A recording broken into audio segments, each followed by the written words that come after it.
Welkom by Kaap vol hoop en ons kuier weer hier in die middestad van Kaapstad aan die voet van Tafelberg.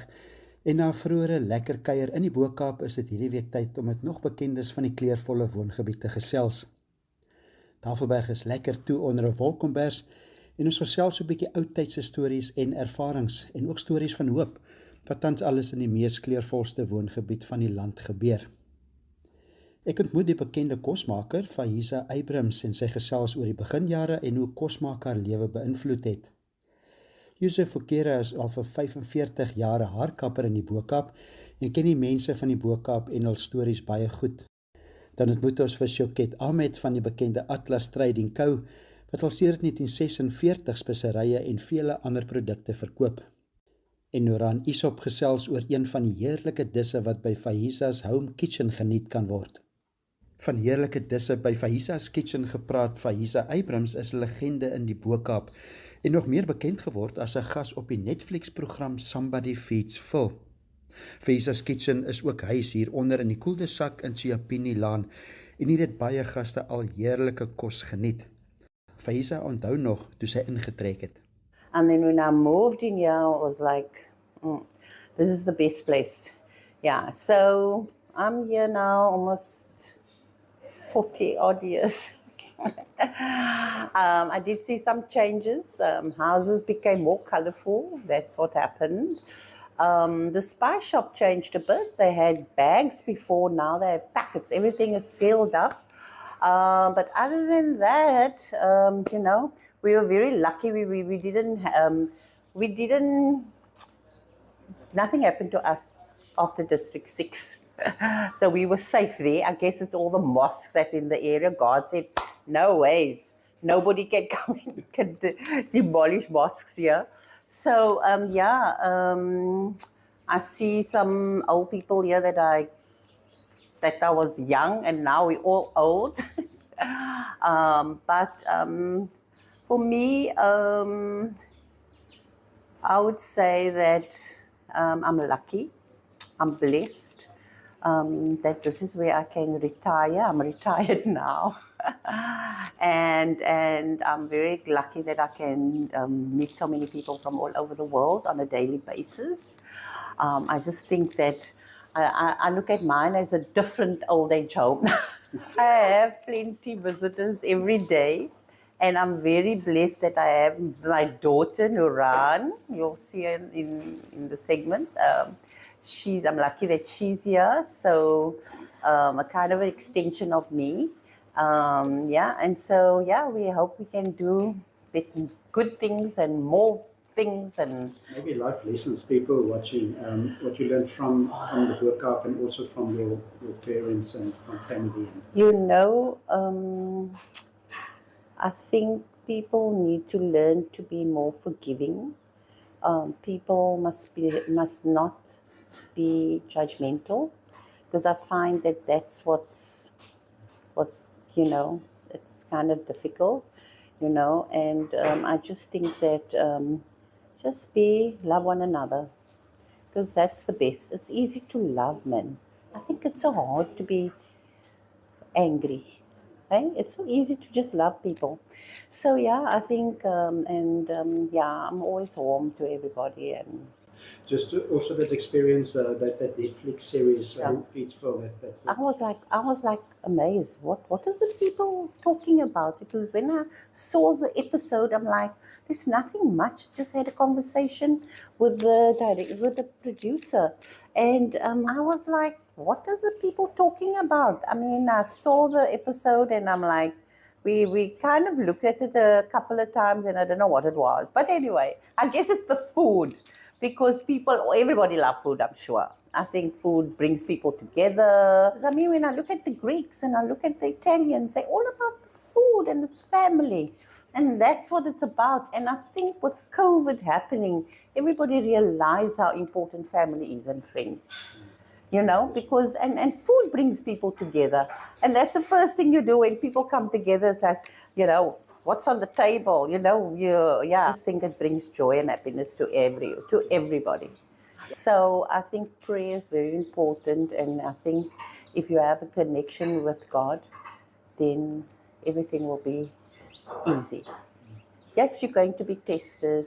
There will be bumps and, nothing's perfect. But at least you know that there is light at the end of the tunnel, always.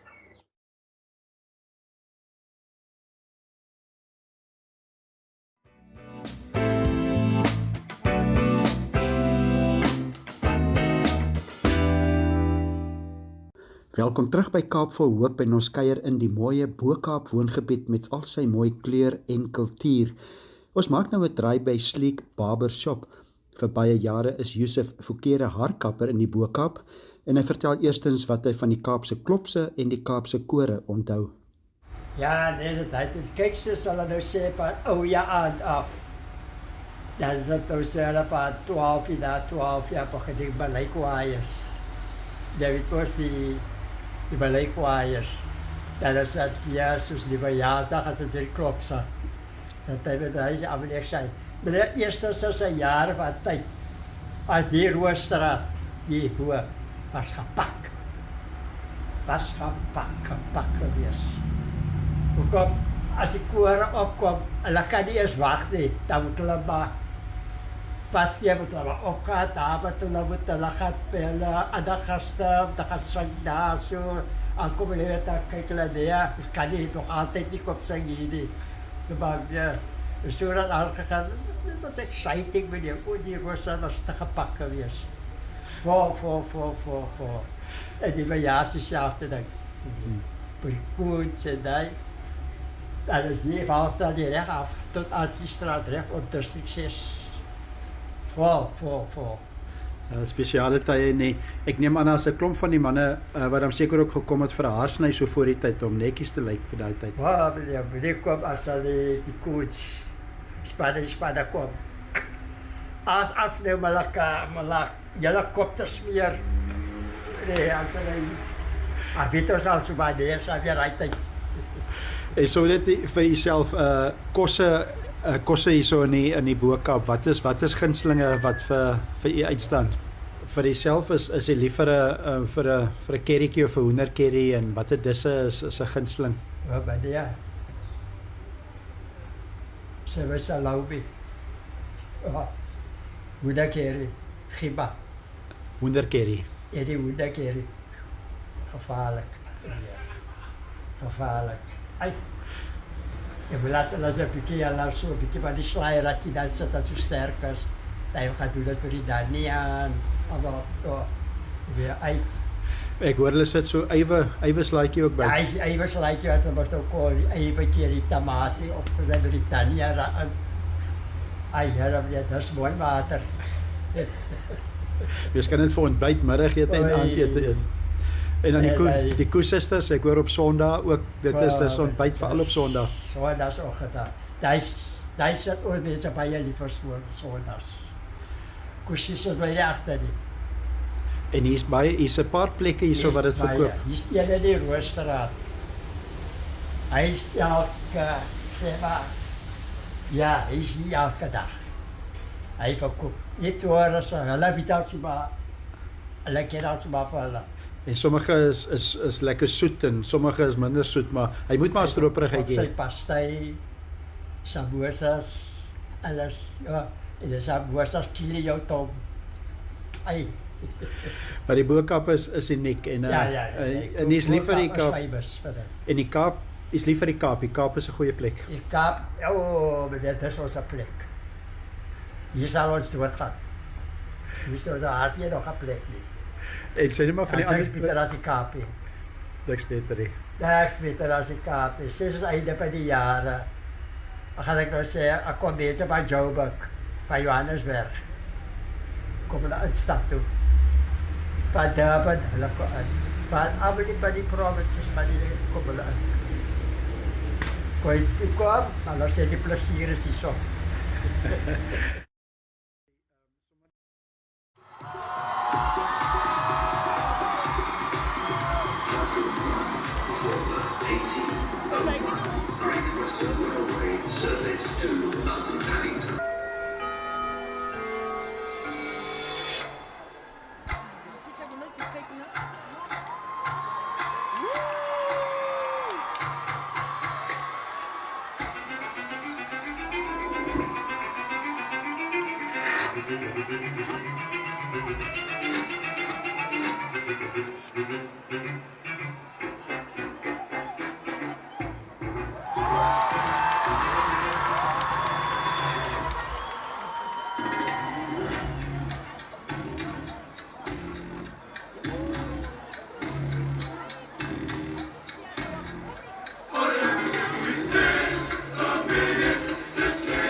Ons is terug by Kaap vol hoop en hier in die Bo-Kaap is die tipiese Malay-kosse baie gewild en uniek aan die Kaap.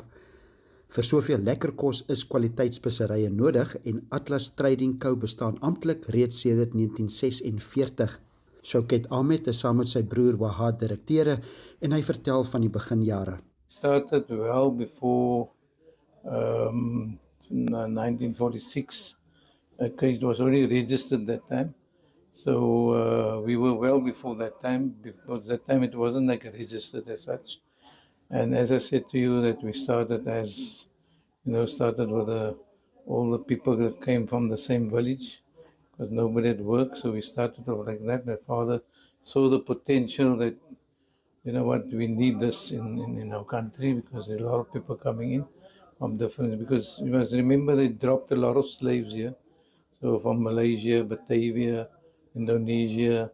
So all these people are similar to India, similar eating habits and so on. And then we start sourcing where can we get the stuff from. And India was one of the ways. But because of apartheid, we were restricted to bring it direct to Cape Town. So we had to find a way to get it. So we had to send it to Singapore. They have to repack it there, not to say it's coming from India. Because India was one of the people that was banned of sending stuff to South Africa. And that's how we used to get our stuff in. And from there we grew, and as I said, they were two brothers, and then my father bought everybody out, and then he and his brother carried on, and the children carried on. So my father's eldest brother passed away now, and the children retired, and they decided to sell the old shop, and then we came here and we did everything over. But we did it a totally different way, because we couldn't actually keep up with the old methodology where we fill up with brown bags and have to fold it in a special way. And if you didn't fold it properly, you just get a speck from the back, then you must know that packet is going to open up. So if you fold it, it mustn't open up. That was the uniqueness of this bag. And people used to love. And you didn't have like these fancy drums and shelving. We used to take the bag, open it up and dish from there. And that was the fun of it. But everything was manually done. There was no machinery. Even those years, they used to pack sugar, salt, all of those stuff by hand. So at night, these people used to sit up whole night. There was a team that used to come, just fill up all the fast lines. Next morning, the shelvings must be full. And this is how we used to carry on. Now in the Bo-Kaap is such a unique tourism place as well. Do you find people from all different countries coming in here? No, we find a lot of different countries. And actually, we're fortunate that this is one of the landmarks where most of the tourists comes in. And they got a lot of tour guides that comes in here, explaining the history of the place and the spicing. And we even changed the turmeric powder. We actually use the name, like the Germans love the turmeric powder. So they call it kurkuma. So we got it on the label as kurkuma. So they used to look up and down, couldn't find it. So now they see kurkuma, they know that's the right thing. So we try to adapt and adjust to what we see is necessary. But look, we got still a lot of work to do and so on. But our spacing is becoming a bit small, but we're contented. And we like to keep it as well. growing up as well, must have been amazing learning from your grandfather and your father and learning the trade, and that's maybe testimony of the closeness of the No, families. if I tell you, my father went out grade 3 and he was a CEO of a wholesale company. So it wasn't the knowledge itself, it was the, what they've learned from parents to parents. It used to, this was grooming to the family. Like if it's school holidays, we have to come and work here, and we don't get paid. And my uncle used to, without my father watching, give us something in our hand. So this is how we learn the business. How would you trade? How to speak to the customers? What to fill up? How to do things? So we groom from young. So we say to these youngsters coming in now, you must be streetwise. You can't sit in your chair and roam around.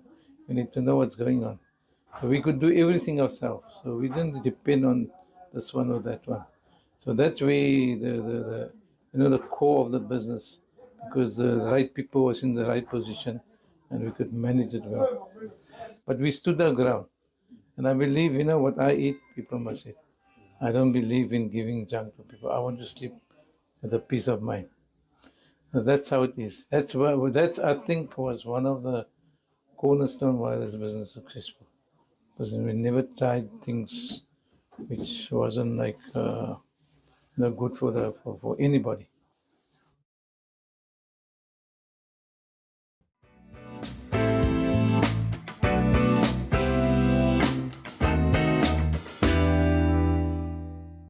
Welkom terug by Kaap vol Hoop hier by die mooie Bo-Kaap woongebied van Kaapstad. En ons kuier steeds by Faeeza's Home Kitchen en Nurahn bedien my met regte tradisionele Kaapse kos. The saying is Kaaps-Maleise. This is truly Kaaps-Maleise. That is Kaaps-Maleise. Every single Kaaps-Maleise woman has a chicken curry recipe, and obviously it gets paired with a flaky Kaaps-Maleise roti. Wow. And that is what you served, yeah. And that's what we do. And your love for food. Maybe we can start there. I'm going to have a taste. No problem. Eat while I'm chatting. I will tell you. So my earliest memories of food was actually my mother's mother, so my grandmother. And she was a stay-at-home mom, like most women were in those days. And she cooked my grandfather 3 meals a day. And the special thing was, on a Friday when we have Jummah, which is obviously our special day for the men and for all Muslims. So they go to mosque, and you will see on a Friday, everybody's shops will close and all the men will make themselves to the mosque. And then after mosque, my grandfather would bring about 10 or 15 people every Friday to come and eat Friday lunch. So in our culture, it's called Jummah lunch, right? So my earliest memories is being at my grandmother's house. She also lived in Bo-Kaap, just down the road here. And she'd be cooking from the morning, sole alone, making at least 2 dishes. Wow. And the men would get kool all the Malay denning vleis, all the breedies, beans. She made an amazing, and I think my love for beans and my mom's love for beans comes from my grandmother, because on a Saturday when the cousins came, so all my mom's siblings would come to my grandmother's on a Saturday, and she would make a massive pot of sugar bean breedy with roti or rolls and rice and sliced oranges sprinkled with the sugar. And I mean, that is just my earliest memories of food. And I think it's carried through for both my mom. I mean, look at what she's made of food. And then for myself also, sitting down and having supper every night and sitting together as a family, that is very important to me as well. And I mean, that obviously comes from the good upbringing of our elders. Yeah, no, that's special. This is brilliant, by the way. Thank you. I'm gonna get the technique with the roti right. Yes. I suppose there's a technique. There is two techniques. There is. So what you can do is you can spread out your roti. Yep. And then peel off your chicken and make yourself a salami. Okay. Yeah. So you will put the sauce and the everything inside, and the way we describe it to foreigners, it's like a burrito. Okay. Or you can eat the way we eat. You can tear off a piece and then just grab a piece and lap up the sauce and the chicken and some of the slice. Yes, in our culture we actually eat with the hand. Okay, so the hand is good. And you just slide in there, and there's a little Some bit of sly. the sly. The sly Yeah. is Afrikaans word, so that is It's a Tomatie en eie. it's a averslye. So we Averslye. call it averslye, and it's actually just like a nice pickle to cut through the, it's nice. The combination is, where did this recipe come from? Is it also through the generations? It is through the generations. So, I mean, I've obviously tapered it a little bit to my liking, but every single Malay recipe is very similar. When my mom teaches you in the cooking class, you will learn how she makes it. And I've obviously added little or taken out little over the years to make it suitable for my kids and that kind of thing. So you can tape it on the chili, on the fresh chili and that kind of thing, but it will taste all the same. Thank you for your time. Just maybe in closing, program is Kaapvol Whip. It's Ja. 'n Afrikaanse woord. Jy verstaan ten minste Afrikaans. I do. I don't want to embarrass myself by talking. So Maar whip, just the word whip and hope. What does that mean for you as well? Well, I think every South African has hope. It's in our blood. It's the way we are. I mean, we're all here in this country, and we hoping for a better future for all of our kids and the generations to come. And I mean, the fact that we are all still here means that we love this country. And patriotism is it's essential. And I raise my kids that way. And the love for this country. If you love your country, you can't go wrong. And it's a brilliant experience. Thanks for this. I can see why so many people visit here. You're welcome. And I'm going to come again, and I'm going to bring lots of friends. Inshallah. That's what we say. So God willing, we'll see you again. And we're happy to host you guys. Absolutely. Dit was Kaapvol Whip. Ons het lekker gekuier hier so in die Bo-Kaap. It's 'n briljante restaurant, briljante mense, heerlikste kos. Ons kom weer kuier en tot volgende week. Groete uit die Kaap.